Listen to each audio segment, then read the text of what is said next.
Good afternoon friends. आज हम लोग इसरो स्पेशल सीरीज में 2015 के क्वेश्चन नंबर 41 से क्वेश्चन नंबर 60 तक को इस वीडियो में डिस्कस करेंगे। इसका पीडीएफ मैं टेलीग्राम पे एक ग्रुप बनाया हूँ, वहाँ अवेलेबल कर दिया हूँ। अगर आप डाउनलोड करना चाहते हैं तो टेलीग्राम का लिंक डिस्क्रिप्शन बॉक्स में दे दिया हूँ, वहाँ से आप डाउनलोड कर सकते हैं। स्टार्ट करने से पहले मेरा एक रिक्वेस्ट है आप सभी से, अगर आप चाहते हैं कि मैं यह सीरीज कंटिन्यू करूं तो आप मेरे चैनल को सब्सक्राइब करिए, इस वीडियो को लाइक कीजिए एंड शेयर कीजिए अपने फ्रेंड्स के साथ। सो स्टार्ट करते हैं क्वेश्चन नंबर 41 के साथ। क्वेश्चन नंबर 41 में ये बोला गया है कि slush casting process is use to produce. Slush casting किसके लिए यूज होता है? हॉलो कास्टिंग के लिए, प्रोड्यूस करने के लिए यूज होता है, विच मीन्स कि ऑप्शन ए जो है वो राइट आंसर है।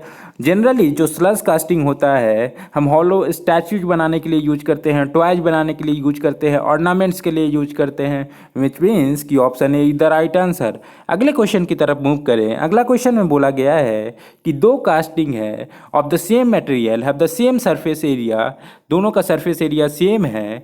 One casting is in the form of sphere and the other is in the form of a cube. What is the ratio of the solidification time for the sphere to that of the cube? Sphere to that of the cube का solidification time का ratio आपको बताना। जैसा कि question में दिया गया है कि दोनों का सरफेस एरिया सेम है, मीन्स जो सरफेस एरिया स्फेयर का है वही क्यूब का है। मतलब सरफेस एरिया स्फेयर का क्या होता है 4πr² और क्यूब का क्या होता है 6a²। तो यहाँ से क्या आ गया r/a का रेशियो क्या आ गया 6/4π के पावर 1/2। इसको मान लिया इक्वेशन 1। अब मेरे को पता है सॉलिडिफिकेशन टाइम क्या होता है, solidification constant into volume by surface area का स्क्वायर। ये कौन सा रूल बोलता है? चौबरीनोस प्रिंसिपल बोलता है। तो चौबरीनोस प्रिंसिपल से मेरे को ये पता है। तो अगर स्फीयर के लिए लिखे तो क्या लिख सकते हैं के इंटू VS/AS का होल स्क्वायर।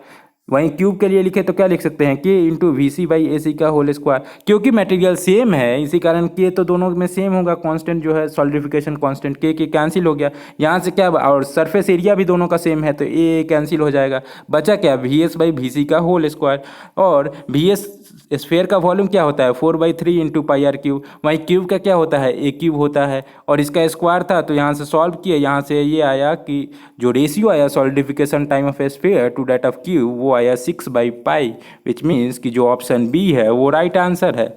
अगले क्वेश्चन की तरफ मूव करें। अगला क्वेश्चन में बोला गया है कि plug gauge is use to measure. Plug gauge क्यों यूज, कहाँ पे यूज किया जाता है? प्लग गेज जो जनरली होता है वो होल के लिए यूज किया जाता है और वो होल को, सिलिंड्रिकल होल को चेक करने के लिए यूज किया जाता है, विच मीन्स कि 43 का जो राइट आंसर है वो है बी। अगले क्वेश्चन की तरफ मूव करें। अगला क्वेश्चन में बोला गया है कि आपको रेसिस्टेंट स्पॉट वेल्डिंग परफॉर्म किया जा रहा है दो प्लेट पे, जिसकी की थिकनेस दी गई है 1.5 mm और जो डायमीटर है इलेक्ट्रोड की वो दी गई है 6 mm और जो करंट फ्लो कर रहा है वो है 15,000 ampere for a time of 0.25 second. Assuming the interface resistance आपको दी गई है ये, तो आपको बताना है कि heat generated to form the weld कितना होगा। तो हीट जनरेटेड कितना हो जाएगा I² आई मेरे को पता है, इसका स्क्वायर कर दिए। रेसिस्टेंट मेरे को पता है, इंटरफेस का वो पता है, R ये पुट कर दिए। और टाइम मेरे को पता है 0.25 सेकेंड। 0.25 को क्या लिख सकते हैं 1/4 सेकेंड, तो 1/4। इसको यहाँ से सॉल्व किए, जब सॉल्व किए तो जो हीट जनरेटेड आया वो आया 5625 वाट सेकेंड, विच मीन्स कि जो ऑप्शन ए है वो राइट आंसर है। अगले क्वेश्चन की तरफ मूव करें। अगला क्वेश्चन में बोला गया है कि प्री हीटिंग जो होता है बिफोर वेल्डिंग हम परफॉर्म करते हैं, क्यों करते हैं? मेरे भाई वेल्डिंग में हम प्री हीटिंग करते हैं ताकि जो प्लेट का डिस्टॉर्शन है होता है उसको हम प्रिवेंट कर सकें, विच मीन्स कि option D is the right answer. लेकिन इसरो ने इसका आंसर दिया था to prevent the cold crack. Cold crack के लिए नहीं यूज करते हैं भाई प्री हीटिंग। प्री हीटिंग हम करते हैं प्लेट के डिस्टॉर्शन को बचाने के लिए। कोल्ड क्रैकिंग तो होता है हाइड्रोजन इम्बिटरमेंट के कारण। तो इसी कारण जो ऑप्शन सी जो इसरो ने आंसर दिया था वो गलत आंसर है। जो सही आंसर है वो है ऑप्शन डी। अगले क्वेश्चन की तरफ मूव करें। अगला क्वेश्चन में बोला गया है कि the velocity of tool along the tool face is non as. तो जो टूल फेस के अलोंग वेलोसिटी होता है उसको क्या बोलते हैं? चिप वेलोसिटी बोलते हैं, विच मीन्स कि option B is the right answer. वहीं जो शियर प्लेन के अलोंग जो होता है वेलोसिटी उसको बोलते हैं शियर वेलोसिटी। अगले क्वेश्चन की तरफ मूव करते हैं। अगला क्वेश्चन में है कि एक मिलिंग कटर है जिसपे कि 8 टीथ है और जो वो रोटेट कर रहा है milling cutter with speed of 150 RPM और फीड है पर टूथ आपको दिया गया है 0.1। तो आपको बताना है कि table speed in m per minute कितना होगा। तो table speed in m per minute का फॉर्मूला क्या होता है, FTZN, feed per tooth into number of tooth into RPM. तो फीट पर टूथ कितना था, 0.1 था, नंबर ऑफ टूथ कितना था, 8 दिया हुआ था, और आरपीएम कितना दिया, 150। यहाँ से मल्टीप्लाई किए, ये आ गया 120 mm पर मिनट, विच मीन्स कि जो ऑप्शन ए है वो राइट आंसर है। अगले क्वेश्चन की तरफ मूव करते हैं। अगला क्वेश्चन में बोला गया है कि एक आपको सिस्टम से हो गया ये है, तो इसका बताना है कि नेचुरल फ्रीक्वेंसी क्या होगा। तो मेरे भाई ये दोनों क्या है, स्प्रिंग पैरेलल में है, तो दोनों स्प्रिंग अगर पैरेलल में होते हैं तो के इक्विवेलेंट क्या होता है कि 1 + K2। तो के इक्विवेलेंट इसका क्या हो जाएगा, 20 + 20 मतलब कि 40 किलो न्यूटन पर मीटर। और मेरे को पता है ओमेगा एन क्या होता है, √of के इक्विवेलेंट बाई एम होता है। के इक्विवेलेंट हम निकाल चुके हैं, ये है 40 किलो न्यूटन पर मीटर। तो अगर इसको न्यूटन में करें तो ये क्या हो जाएगा, इंटू 1000। और मास मेरे को दिया गया था 100 kg, यहाँ पे 100 kg। इसको सॉल्व किए, ये आ गया 20 रेडियन पर सेकेंड। और मेरे को पता है ओमेगा क्या होता है, 2πf होता है। तो यहाँ से f क्या आ गया, 10/π साइकिल पर सेकेंड, विच मीन्स कि जो ऑप्शन सी है वो राइट आंसर है। अगले क्वेश्चन की तरफ मूव करें तो अगला क्वेश्चन में ये है कि in ultrasonic machining process the material removal rate would. ये थोड़ा सा क्वेश्चन इनकम्प्लीट क्वेश्चन है, क्योंकि इसमें एमआरआई का किसके साथ वेरिएशन को आपको प्लॉट करना है वो क्वेश्चन में दिया ही नहीं है। तो मेरे अकॉर्डिंग अगर ऐसा क्वेश्चन आ जाए तो जो सबसे इंपॉर्टेंट फैक्टर होता है अल्ट्रासोनिक मशीनिंग में वो होता है फ्रीक्वेंसी। क्यों फ्रीक्वेंसी, क्योंकि अल्ट्रासोनिक में जो मशीनिंग होता है वो फ्रीक्वेंसी के कारण ही होता है। हम अल्ट्रासोनिक फ्रीक्वेंसी पे उसको वाइब्रेट करवाते हैं टूल को, उससे क्या होता है कि मेरा मशीनिंग होता है। तो सबसे इंपॉर्टेंट फैक्टर होता है फ्रीक्वेंसी। इसी कारण अगर क्वेश्चन में मेंशन नहीं है मटेरियल रिमूवल रेट का किसके साथ आपको स्टडी करना है वेरिएशन ग्राफ को, तो आप हमेशा फ्रीक्वेंसी को लेके आंसर दीजिएगा। तो यहाँ पे देखिए फ्रीक्वेंसी के साथ एमआरआर क्या होता है यूएसएम में, हमेशा बढ़ता है, कभी घटता नहीं है, विच मीन्स कि ऑप्शन ए राइट आंसर हो जाएगा। अगर बात करें कि एमआरआर साइज ऑफ एब्रेसिव के साथ कैसे वेरी करता है, तो वो पहले बढ़ता है फिर उसके बाद से घटने लगता है। वहीं फीड फोर्स के साथ क्या होता है, पहले बढ़ता है फिर घटने लगता है। अगले क्वेश्चन की तरफ मूव करते हैं। अगला क्वेश्चन जो है कि आपको बोला गया है कि tool life of 10 hours is obtained when cutting with a single point tool at 63 meter per minute if the Taylor's tool life constant c is equal to 257.35। तो बताना है कि tool life on doubling the velocity will be। अगर velocity को हम double कर दे तो tool life कितना होगा। तो मेरे को इनिशियल कंडीशन में क्या है, वेलोसिटी दी गई है, वेलोसिटी दी गई है मीटर पर मिनट में, तो 63। ये मेरे को टेलर्स टूल लाइफ इक्वेशन पता है, VT के पावर n = c होता है। तो यहाँ से भी मेरे को दी गई थी, और टूल लाइफ कितना है 10 आवर्स है, तो इसको मिनट में कन्वर्ट कर लिए तो 10 × 60 हो गया मिनट। इसके पावर n = ये कांस्टेंट मेरे को दिया था टेलर कांस्टेंट, तो यहाँ से n के लिए सॉल्व किए तो n जो आया वो आया 0.2199। और सेकेंड कंडीशन जो है वहाँ पे वेलोसिटी को डबल कर दिया गया है, मतलब 2 भी कर दिया गया है, मतलब 2 × 63 मीटर पर मिनट। तो यहाँ पे बताना कितना होगा, तो यहाँ से फिट कर दिया, टेलर्स टूल लाइफ इक्वेशन लगा, VT के पावर n = कांस्टेंट, तो V नया वाला क्या है 2 × 63, नया वाला टूल लाइफ कितना है, मान लीजिए T है, T के पावर n = जो कांस्टेंट है वो तो टेलर्स टूल कांस्टेंट वो तो सेम रहेगा क्योंकि टूल सेम है, तो 257.35 वही रह गया। और n का वैल्यू हम यहाँ से निकाल चुके हैं, n का वैल्यू यहाँ पे पुट किए और यहाँ से सॉल्व किए T के लिए, तो जो T आया वो आया 25.729 मिनट, विच मीन्स कि जो ऑप्शन बी है वो राइट आंसर है। इस क्वेश्चन को विदाउट कैलकुलेटर सॉल्व करना ऑलमोस्ट इम्पॉसिबल है, इसी कारण इस क्वेश्चन को एग्जाम में अटेम्प्ट करना ही बेवकूफ़ी वाला काम। अगला क्वेश्चन में ये है कि in 3-to-1 method of location in a jig और fixture would collectively restrict the workpiece in n degrees of freedom where the value of n is। तो मेरे को पता है 3-to-1 प्रिंसिपल में कितना डिग्री ऑफ फ्रीडम अरेस्ट होता है, 9 डिग्री ऑफ फ्रीडम अरेस्ट होता है, जिसमें से कि 5 प्राइमरी फेज पे होता है, 3 सेकेंडरी फेज पे और 1 होता है टर्शियरी फेज पे, विच मीन्स कि n कितना अरेस्ट हो रहा होगा 9, विच मीन्स कि option C is the right answer. अगले क्वेश्चन की तरफ मूव करें। अगला क्वेश्चन जो है इसमें बोला गया है कि during orthogonal machining with the HSS tool the rake angle आपको दिया गया है 5 डिग्री और जो अनडिफॉर्म्ड चिप का जो थिकनेस है वो दिया गया है T.25 mm और विड्थ ऑफ कट आपको दी गई है 4 mm। Assuming the shear strength of the work material to with 350 newton per mm² and the coefficient of friction आपको दी गई है 0.5।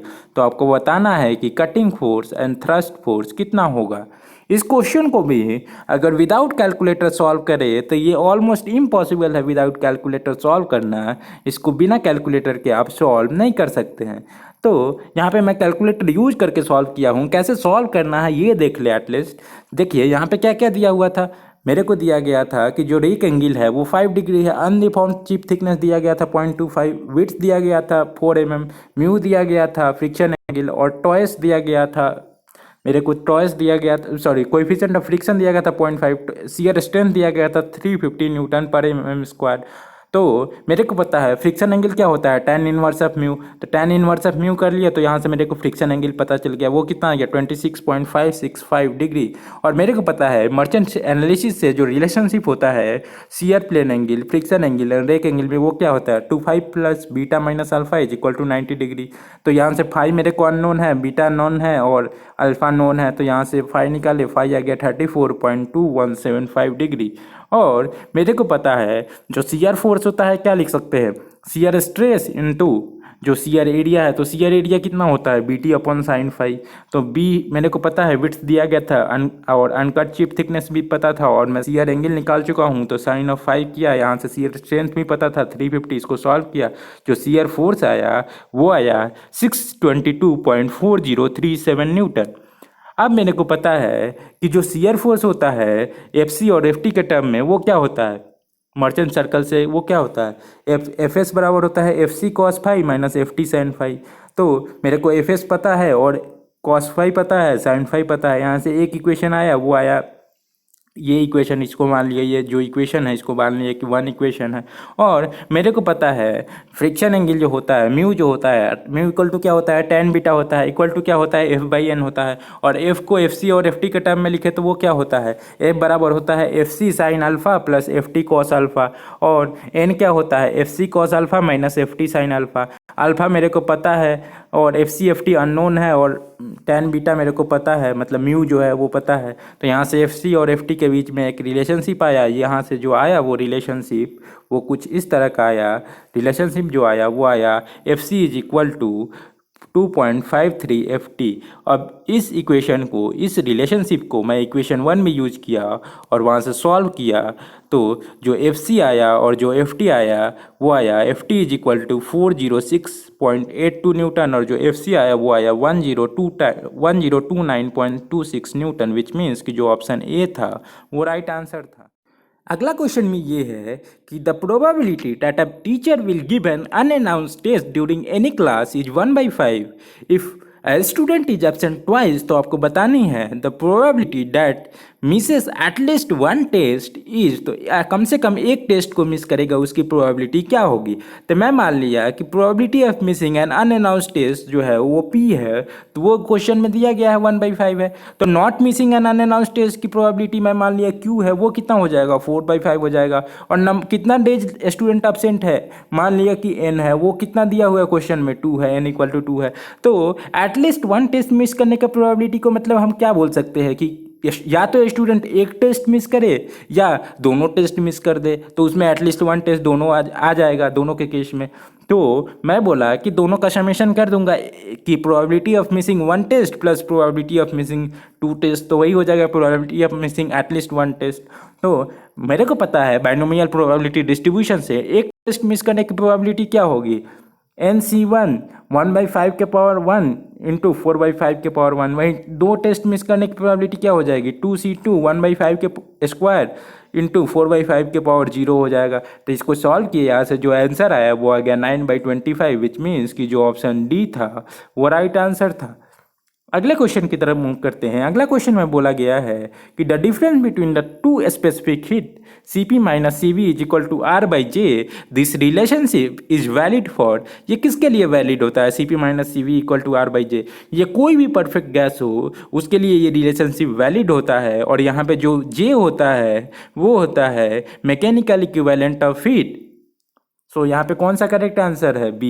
अगले क्वेश्चन की तरफ मूव करें। अगला क्वेश्चन में बोला गया है a process in which no heat is supplied और rejected from the system and entropy is not constant is non age. बोला गया है कि आइसोथर्मल। आइसोथर्मल में क्या हीट रिजेक्ट या सप्लाई नहीं होता है? होता है, बिल्कुल होता है। आइसोथर्मल में क्या होता है कि change in internal energy zero होता है क्योंकि टेम्परेचर कांस्टेंट होता है। लेकिन डेल क्यू जो होता है वो सप्लाई कर भी सकते हैं या उसमें रिजेक्ट भी हो सकता है सिस्टम से। इसी कारण आइसोथर्मल प्रोसेस में हम ये नहीं बोल सकते हैं कि हीट सप्लाई और रिजेक्टेड जो होता है वो बिल्कुल होता ही नहीं है। तो ये तो ऑप्शन गलत हो गया। और आइसोथर्मल प्रोसेस को ही हम हाइपरबोलिक प्रोसेस बोलते हैं, तो डी भी ऑप्शन गलत हो गया। और आइसेंट्रोपिक प्रोसेस में हमको पता है क्या एंट्रोपी कांस्टेंट होता है। यहाँ पे बोला गया है कि एंट्रोपी कांस्टेंट नहीं होना चाहिए, तो यहाँ पे बी भी ऑप्शन गलत हो गया। कौन सा ऑप्शन बचा? Polytropic process, which means option C is the right answer. अगले क्वेश्चन की तरफ मूव करते हैं। अगला क्वेश्चन में बोला गया है कि Carnot cycle has maximum efficiency for. तो मेरे को पता है अगर कार्नट साइकिल को मैक्सिमम इफिशियंसी अचीव करनी है तो जो लॉसेस होना चाहिए इरिवर्सिबिलिटी के कारण वो मिनिमम होना चाहिए, मतलब नहीं होना चाहिए। तो इसी कारण अगर साइकिल रिवर्सिबल इंजन होगा तो जो कार्नट साइकिल का इफिशियंसी होगा वो मैक्सिमम आएगा, विच मीन्स कि option C is the right answer. अगले क्वेश्चन की तरफ मूव करें। अगला क्वेश्चन में आपको इनलेट और आउटलेट कंडीशन दी गई है स्टीम टरबाइन की। ये सारे इनलेट और mass flow rate of steam दिया गया है 20 kg पर सेकेंड। तो आपको बताना है कि power output of the turbine कितना होगा। तो मैं बोला कि स्टेडी फ्लो एनर्जी इक्वेशन लगा लेते हैं इनलेट और आउटलेट के बीच में। तो क्या हो जाएगा? इनलेट पे टोटल एनर्जी कितनी है? H1 + V1 का स्क्वायर डिवाइडेड बाई 2000। क्योंकि ये 1000 से, क्योंकि ये किलो जूल में लूंगा तो इसको भी किलो जूल में कन्वर्ट कर लिया, प्लस Z1/1000 इसको भी किलो जूल में कन्वर्ट कर लिए, इक्वल टू आउटलेट पे क्या है H2 + V2 का स्क्वायर बाई 2000 प्लस Z2/1000। और ये क्योंकि सारा पर यूनिट मास है तो टरबाइन को भी पर यूनिट मास पावर में कर लिए, तो WT/m0s हो जाएगा। तो यहाँ से WT मेरे को H1 पता है, H2 पता है, V1 पता है, V2 पता है, Z1 पता है, Z2 पता है, सारे के लिए सॉल्व किए। यहाँ से जो WT आया वो आया 12.156 मेगावाट, विच मीन्स कि जो ऑप्शन ए है वो राइट आंसर है। नेक्स्ट क्वेश्चन में ये है कि a solar energy based heat engine which receives 80 kilo joule of heat at 100 degree centigrade and rejects 70 kilo joule of heat to the ambient at 30 degree centigrade to be designed. तो बताना है कि thermal efficiency of the heat engine कितना होगा। तो मेरे भाई जैसा कि क्वेश्चन में बोला गया है 100 डिग्री सेंटीग्रेड से 80 किलो जूल ऑफ हीट को एक्सट्रैक्ट कर रहा है और 30 डिग्री सेंटीग्रेड पे 70 किलो जूल को रिजेक्ट कर रहा है। तो क्या होना चाहिए? अगर मान लीजिए हीट इंजन जो है रिवर्सिबल है तो net incoming equal to net outgoing होना चाहिए। तो नेट इनकमिंग हीट कितना है? 80 है, और आउटगोइंग यहाँ पे कितना है? 70। मतलब डब्ल्यू नेट कितना हो जाएगा? 10 किलो जूल हो जाएगा। और मेरे को थर्मल इफिशियंसी पता है वो क्या होता है? W net by heat supply. W net कितना आ गया? 10 है, और क्यू सप्लाइड कितना है? 80 है। अगर परसेंटेज में निकालना है तो इनटू 100 कर दिया, तो ये सॉल्व किया तो ये कितना आ गया? 12.5%, विच मीन्स कि जो ऑप्शन सी है वो राइट आंसर है। अगले क्वेश्चन की तरफ मूव करते हैं। अगला क्वेश्चन में बोला गया है कि a Carnot cycle refrigerator operates between 250 kelvin and 300 kelvin, its coefficient of performance is. तो मेरे को टेम्परेचर लिमिट्स दी गई है और जो रेफ्रिजरेटर है वो ऑपरेट कर रहा है 250 केल्विन और 300 केल्विन के बीच में। तो मेरे को पता है COP क्या होता है? TL/TH-TL। तो लोअर टेम्परेचर कितना है? 250, और हाइयर टेम्परेचर कितना है? 300 डिवाइड माइनस TL। तो TL कितना है? 250। इसको सॉल्व किए, ये कितना आ गया? 5, विच मीन्स कि ऑप्शन बी जो है वो राइट आंसर है। अगले क्वेश्चन की तरफ मूव करें। अगला क्वेश्चन में ये है कि a large diesel engine runs on a stroke cycle at 2000 RPM. The engine has a displacement of 25 litre and a brake mean effective pressure आपको दी गई है 0.6 मेगा न्यूटन पर मीटर स्क्वायर, और दिया गया है कि इट कंज्यूम्स 0.018 kg पर सेकेंड ऑफ फ्यूल, और कैलोरीफिक वैल्यू ऑफ फ्यूल दी गई है। तो आपको बताना है कि ब्रेक पावर कितना होगा। तो मेरे भाई ब्रेक पावर क्या हो जाएगा? Brake mean effective pressure into swept volume. तो V.S अगर निकालना चाहें तो क्या हो जाएगा? जो स्वेप्ट वॉल्यूम है इनटू RPM डिवाइडेड बाई 60 कर दिए तो पर सेकेंड हो गया। और मान लिए क्योंकि ये लार्ज डीजल इंजन है तो लार्ज डीजल इंजन क्या होता है? 4 स्ट्रोक होता है। तो 4 स्ट्रोक में क्या करना पड़ता है? पर सेकेंड लेने के लिए इसको 2 से डिवाइड करना पड़ता है RPM को। तो यहाँ से 2 से डिवाइड कर दिए। यहाँ से जो V.S आया वो आया 25/60 मीटर क्यूब पर सेकेंड। और यहाँ से मेरे को ब्रेक मीन इफेक्टिव प्रेशर था, पता था क्वेश्चन में 0.6 मेगा न्यूटन न्यूटन पर मीटर स्क्वायर था, तो इसको न्यूटन पर मीटर स्क्वायर में कर लिया इंटू 10⁻6 से करके, और मेरे को यहाँ से V.S पता है 25/60, यहाँ से सॉल्व किए जब तो ये आ गया 250 किलोवाट, विच मीन्स कि जो ऑप्शन ए है वो राइट आंसर है। Thank you for watching my video. Please subscribe to my channel for more such videos.